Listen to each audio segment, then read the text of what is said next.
तो देखा आपने, बड़ी खबर यही है कि नरेंद्र मोदी में एक बार फिर से जनता का विश्वास है। देश की 52%, 52%, आधी आबादी से ज्यादा लोग, अगर हम इस सर्वे को एक्सट्रापोलेट करें तो 52% लोग ये मानते हैं कि नरेंद्र मोदी ही भारत के अगले प्रधानमंत्री बनेंगे। वहीं 14% लोग राहुल गांधी का नाम लेते हैं, 5% प्रणब झा जी गौर कीजिएगा, 5% लोग कह रहे हैं अरविंद केजरीवाल का नाम, और योगी आदित्यनाथ का नाम 4% लोग 2024 के लिए कह रहे हैं। यहां पर राहुल गांधी दूसरे नंबर पर हैं। जब देश के अगले प्रधानमंत्री के तौर पर पूछा जाता है तब विपक्षी का बेहतर नेता कौन, मतलब सबसे ज्यादा परफॉर्मेंस किसकी है, शायद उस आधार पर जनता ने अपनी बात कही।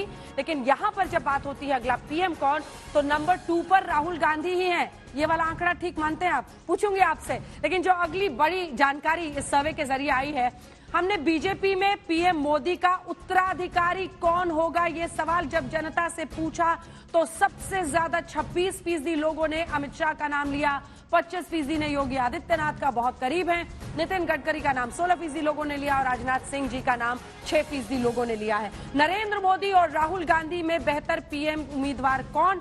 52% ने नरेंद्र मोदी का नाम लिया, राहुल गांधी का नाम 14% लोगों ने ही लिया है। तो मोदी वर्सेस राहुल, जब हमने ये सवाल पिच करके जनता से पूछा तो 52% लोग नरेंद्र मोदी का नाम ले रहे हैं, वहीं 14% लोग राहुल गांधी का नाम ले रहे हैं। अब तक का बेहतर प्रधानमंत्री कौन?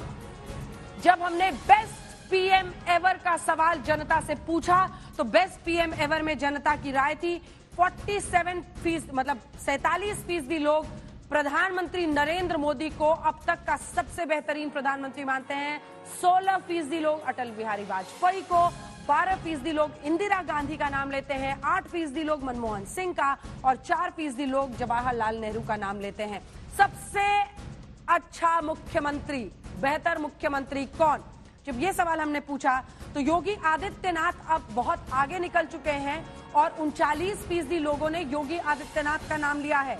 अरविंद केजरीवाल का नाम लेने वाले 16% लोग थे, वहीं ममता बनर्जी 7 पे, एमके स्टालिन का नाम 7% लोगों ने लिया है, नवीन पटनायक सिर्फ 3% पर यहां फिसल जाते हैं और हेमंत बिस्वा शर्मा 2% लोग इनका नाम लेते हैं। तो योगी आदित्यनाथ का नाम 39% लोग बेस्ट सीएम के तौर पर ले रहे हैं। चलिए चर्चा की यहीं से शुरुआत करते हैं और आपके पास आते हुए प्रधानमंत्री नरेंद्र मोदी की लोकप्रियता, सुधांशु त्रिवेदी जी, और जो जानकारी आती है प्रधानमंत्री जब उन्होंने ये राष्ट्रीय कार्यकारिणी के अपने भाषण में भी कहा, उन्होंने कहा लोगों के बीच जाइए, 400 दिन बाकी है, सबको टास्क मिल चुका है, काम कीजिए लोगों के बीच। सिर्फ मोदी पर निर्भरता जो बीजेपी की बन गई है, अब व्यक्ति केंद्रित पॉलिटिक्स बीजेपी की हो चुकी है, उससे कैसे पार पाइएगा? देखिए, किसी भी प्रकार की जो हमारे यहां समस्या क्या है, अरे भाई मोदी जी और भारतीय जनता पार्टी अलग है क्या?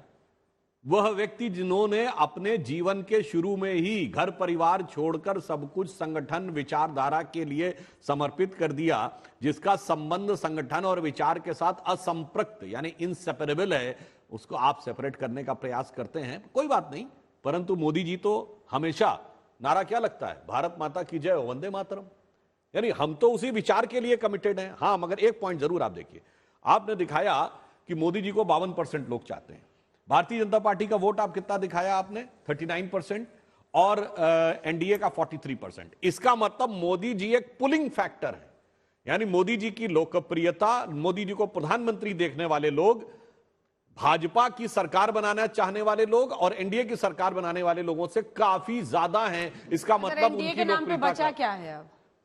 भारतीय जनता पार्टी के नाम पर बचा है? अभी 1-1.25 साल है, यूपीए में कितना बचेगा देखिएगा अभी। अच्छा, अच्छा, नजर टिकानी शुरू कर दिया। अच्छा बताइए, ये उद्धव ठाकरे सारे लड़े थे, कितनी सीटें देंगे उद्धव ठाकरे को? राजद और जदयू बिहार में सारी सीटें लड़े थे, अभी देखिएगा सीट का बंटवारा आने दीजिए, इतना आसान नहीं, बहुत कठिन है, डगर पनघट की वो अलग विषय है। अभी हम फिलहाल जो कह रहे हैं, कांग्रेस में उल्टा है।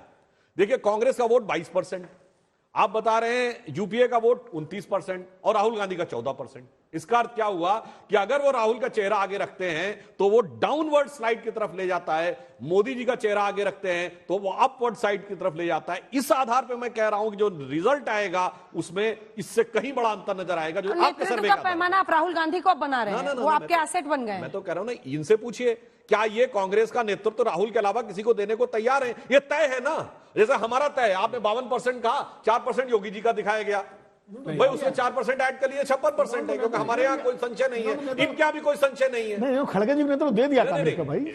पीएम के कहां आप बता रहे हैं सर, संशय आत्मा विनश्यति, कोई संशय है इसमें कि खड़गे जी को ये कभी पीएम का कैंडिडेट बनाएंगे? ये तो हो ही नहीं सकता। सुधांशु जी, ये उचित नहीं है हम आपके नेता के ऊपर टिप्पणी करें, आप हमारे नेता के ऊपर टिप्पणी करें। टिप्पणी मुद्दों के ऊपर बात कर रहे हैं। तय है कि आप राहुल गांधी ही आपके कैंडिडेट होंगे, मैंने सिर्फ इतना बोला। देखिए, हमारे यहाँ तय है कि मोदी जी हमारे कैंडिडेट है, इसमें कोई किंतु परंतु है ही नहीं। वो तो इनकम्बेंट है भाई, वो तो इनकम्बेंट है आपके ऊपर, और इनके यहाँ परपेचुअली इनकम्बेंट है। अच्छा सुन लीजिए उनकी बात, अब जवाब दे रहे हैं। राहुल गांधी का नेतृत्व क्या ये आपके लिए लायबिलिटी है या एसेट है? सीधा स्पष्ट सवाल कर रही हूं सर। कौन व्यक्ति है जो कि लाखों लोगों को सड़क पर लेकर चल रहा है आज? तो ये लायबिलिटी किस तरह से हो सकता है? ये जो आपका सबसे बड़ा एसेट हो, कि जो एक किसी बगैर दबाव के एक कॉल पे अपने साथ लाखों लोगों को पिछले 130-140 दिनों से लेकर काउंटर आर्ग्यूमेंट, विनेबिलिटी इन इलेक्शन, काउंटर आर्ग्यूमेंट, विनेबिलिटी, चुनावी जीत हासिल करने की क्षमता इस पैमाने पर कहां है? चुनाव 24 घंटे में नहीं है, चुनाव आने वाले दिनों में है, 1 साल के बाद है, और कैंपेन शुरू हुआ है। विपक्ष ने अपना कैंपेन शुरू किया है, कांग्रेस पार्टी ने अपना कैंपेन शुरू किया है। वो लोगों को जोड़ रही है, वो अपने आप को मजबूत कर रही है, संगठन को मजबूत कर रही है। अगले 2-3 महीने में हमारे ब्लॉक स्तर के कार्यक्रम है, पंचायत स्तर के कार्यक्रम है। हम जो इनकी विफलताएं हैं उसको लेकर के लोगों के बीच जा रहे हैं।